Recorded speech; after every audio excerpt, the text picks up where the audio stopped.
Once upon a time.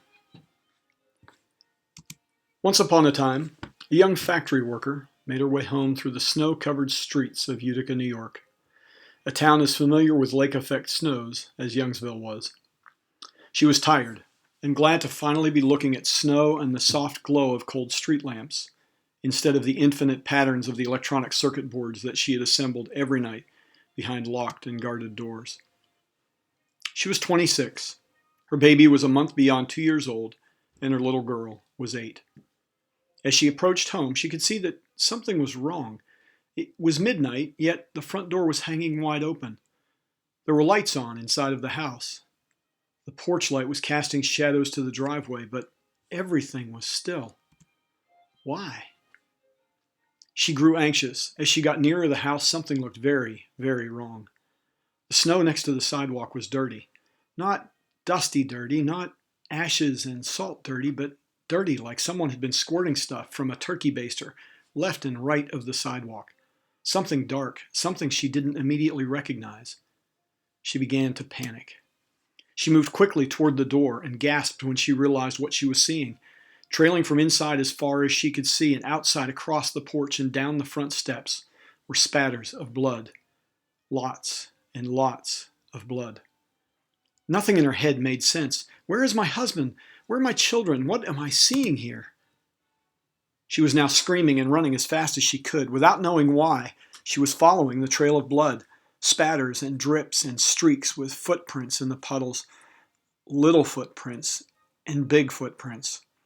Up the steps and into the bedroom where just one night before, she had returned home from work and entered quietly so she could kiss her children softly on the forehead and cheeks as they slept. But the room was empty and awful. This is a story.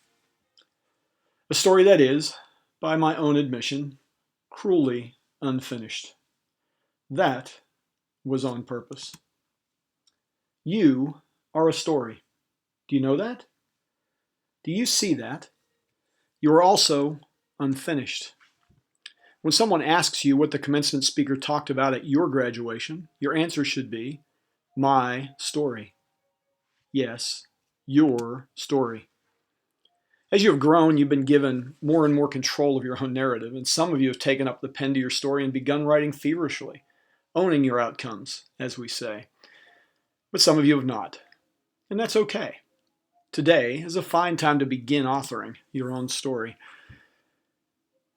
In the eyes of my former cross-country runners in this graduating class, I can see that familiar blank look. Nice metaphor, coach, but we don't really get it. It's simple. Your life is creating a story. Up until now, maybe you didn't have much control over the narrative of that story, but it's still a story nonetheless. Do you like the story that your life is telling? Storytellers have this ability to draw us into a story, to make us interested, to make us want to listen. Some say it's a gift, this art of storytelling, but I prefer to think of it as a practice. You see, stories have a beginning. They usually have tension, and those tensions often resolve and give way to new tensions, and sometimes they don't. Stories have heroes, and often they have villains. Stories have chapters and sequels, and they have an end. It is important to remember that all stories have an end. Never confuse the end of a chapter with the end of a story. Today marks the end of a chapter. You are your own storyteller. You tell the story of you, and others will tell the story of you too. People will tell stories that include you based on how they see you and how they see you in the context of them. So how do I know what people see in my life, what the story of my life looks like through other eyes? There's something called self-awareness. Self-awareness just means having a clear understanding of your personality, honestly knowing your strengths and weaknesses, your beliefs, your motivations, your emotions, your thoughts. It's self-awareness that will allow you to understand other people and how they perceive you in the moment. Self-awareness means that you can see yourself the way that others really see you. And this helps you to be true to your story in the moment.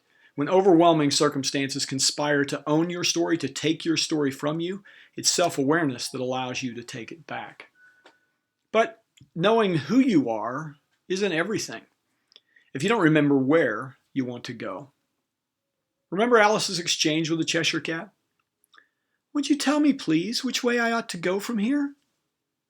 Well, that depends a good deal on where you want to get to, said the cat. Well, I don't much care where, said Alice. Then it doesn't matter which way you go, said the cat.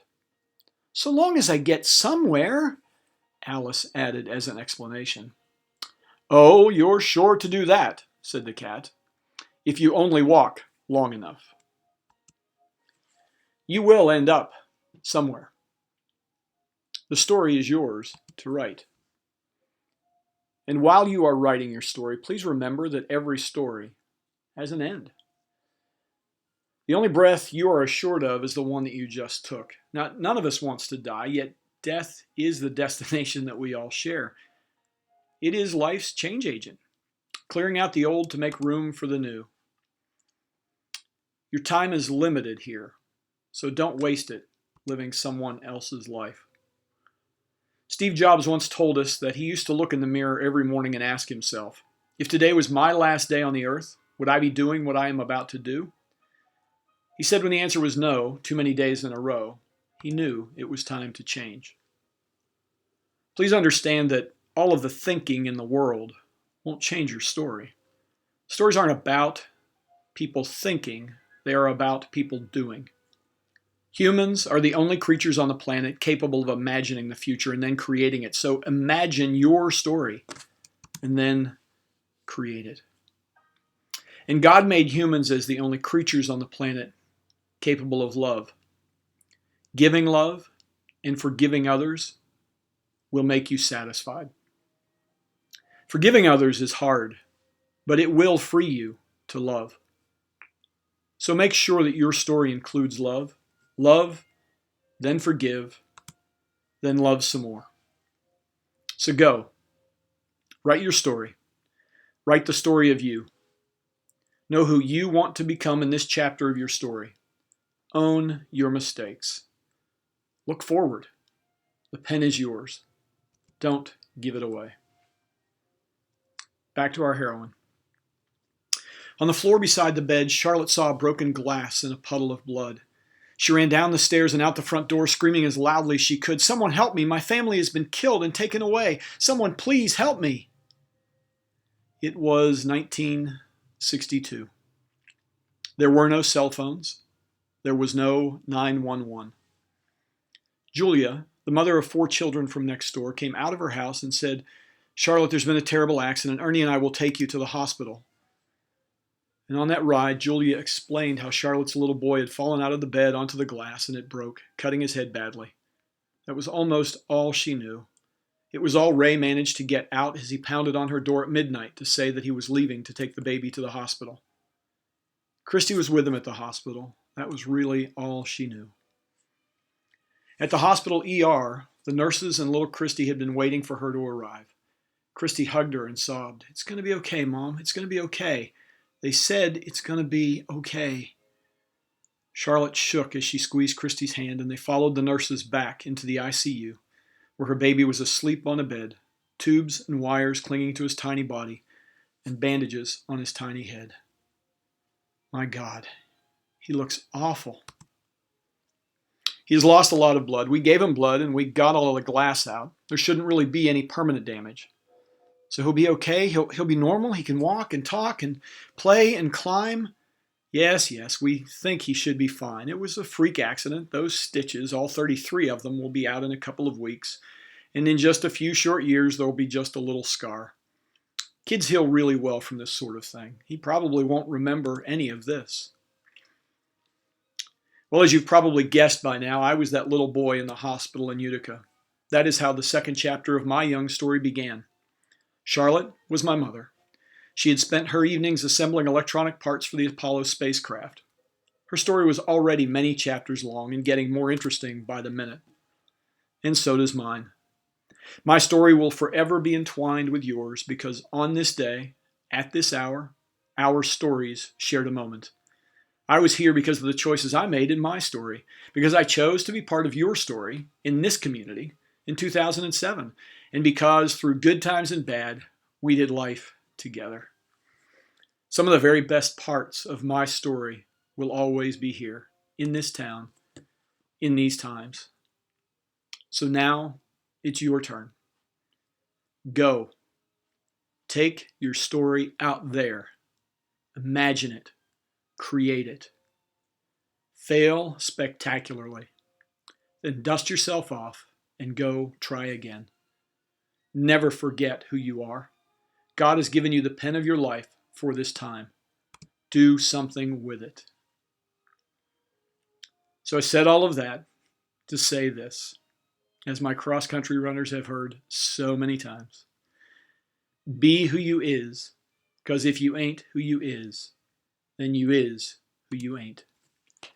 Godspeed, class of 2015.